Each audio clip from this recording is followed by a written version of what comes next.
Hi guys, I'm here today doing the Moody Book Tag. I was tagged to do this by Kaz over at Cats in Camera, and the original is by Slanted Spines. There are 11 questions, so I'm not going to dawdle about it, I'm just going to get straight into it. Question 1. Do you consider yourself a mood reader? I do. I am more than happy to work with a TBR, but I do consider myself, I pick up what I fancy at the time. But it just depends. I can pick up whatever. I can also pick up a mood read. It really just depends on my life. Question 2. Do you set TBRs and do you stick to them? I do. I do set TBRs and essentially I do stick to them. Sometimes I go off-piste, I suppose. But mainly I do stick to them because I like setting small TBRs. On average, at the moment, I read between 10 and 12 books a month. That will change as and when I'm allowed back into the office. But since like lockdown, I have read on average 10 and 12 books a month. And I only set a TBR of 5 books because I like mood reading the rest. So I do set a TBR. I do stick to it mainly. But that's because I like mood reading as well. So I set a very small TBR, so I will stick to it because then I know I can mood read for the rest of the month. Question 3. Do books affect you emotionally? And does the mood of a book rub off on you? Books really affect me emotionally. I do get very emotional over books. That's not something I ever claim not to happen. That always happens. I love emotional books. I'm not sure as such whether the mood of the book rubs off on me. If a book ends on a really sad note, I'm not going to go and then cry for 5 years underneath my quilt cover or something. I put the book down, I feel sad for about 10 minutes and then I'm done. So they do affect me, but not to the extent that they could. Question 4. When you're feeling sad, do you read sad books, happy books, or neutral books? When I'm feeling sad, I don't actually read because whenever I feel sad or down, I always get very overwhelmed. So I find it very hard to concentrate. So I don't read. Whenever I feel sad, I just put TV on or I just sit in silence or something like that. Because I can just sit and stare and not actually pay attention to anything going on.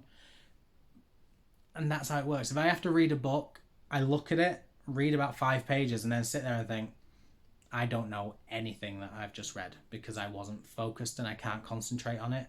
So when I'm sad, I don't actually read that much. Question 5. Most often, do you use books to learn, escape, or critically reflect? I use books to escape. I read books because they're fun and enjoyable. If I learn something, fine, but I don't pick up books to learn something. I always pick up books to escape because it's a sense of enjoyment. If I'm picking up something to learn or to critically reflect on it, I don't enjoy that. And some people do, and that's great. People who can pick up books and educate themselves and reflect on some things, great. I love that you can do that. For me, I like just enjoying myself and forgetting about the stresses of life. I just want to read to have fun and enjoy myself. And that's what I always stick to. I don't like reading any other way. Question 6. What is a book that has made you laugh out loud? Quite a few have. I think one of the most recent ones, actually I've just got it here, is Life of Riley Beginner's Luck by Simon James Green and illustrated by Alexei Bitskoff. This is a middle grade about a young lad called Riley who gets cursed at a fair and everything just starts going downhill. There are accidents, he has very bad luck, things always go wrong for him.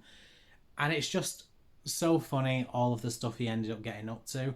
I'd read quite a lot of heavy books when I read this, so I just needed something light-hearted and fun. It was the most recent book that made me laugh because it was a lot of fun and just what I needed. Question 7 is, what is a book that made you cry? So many. Everyone knows I cry at They Both Die at the End. I love it. I cry every time I think about it. It's such a good book. I think I cried most recently at The Invisible Life of Addie LaRue, but it wasn't like proper cry. That was just a I'm tearing up cry. Probably the last book I full on cried at was Crescent City, House of Earth and Blood, because a lot of sadness happened that I won't spoil, but sadness happened. So I cried a lot at that. What is a book that you didn't know how you felt about it? I can think of one book, but I know how I feel now, and it ain't good. There is a book here. There is a book here called Even If We Break by Marika Nijkamp. When I read it, I tried convincing myself that I had more of a positive experience than I did. I tried convincing myself that it was a better book than it was, and I didn't know how I felt. Like, something told me that I was not being truthful with myself. Something told me it was not a good book. And when I finally thought about it, I realised that I actually didn't enjoy it. But for a long time, I was just sat there not knowing at all how I felt. So, yeah, that one probably. Question 9. Are you more likely to read on a sunny day or a cloudy day? Weather has no impact on whether I read. I don't like the sun, so I stay in the shade and hide anyway, so I'll be reading. And when it's cloudy and rainy and stuff, I'm going to stay inside because it's raining. So I will never have the weather affect whether I read or not, or how much I read or not. Doesn't make a difference. Question 10. Do you set the mood when you read? No, because I don't have a set the mood thing. I don't like ASMR or music or anything playing. It just distracts me. I like being able to focus. Sometimes I have a nice candle, but I just light that for the sake of lighting it, not because I'm going to sit and read. Sometimes I light it just because I'm sat here and I'm like, ooh, fancy. So yeah, there's no such thing as setting the mood for me when it comes to reading. It's just something I do. So yeah, no setting the moods. And question 11, can you leap from book to book or do you need a buffer time? I can leap from book to book. If a book is emotionally draining on me, then I will give it 10 minutes, 15 minutes, maybe an hour. And then I'm like, oh, I need a break. I'm going to stop. I'm just going to watch some TV, deal with my emotions. And then after like an hour or something, I'm like, right, new book. So I don't need that much time. Those are all the questions. I'm going to leave it there. I won't tag anyone. If you want to do this tag, please consider yourself tagged. I'm more than happy to say that I tagged you. I will claim you as my own. But I'm not going to tag anyone specifically. But if you want to do it, like I said, feel free. But that is it from me. Let me know down in the comments what the last book you laughed out loud at was. I'm really interested because we all need a good laugh when it comes to reading. But that is it from me, guys. So thank you so much for watching. I really appreciate it. And until next time, bye.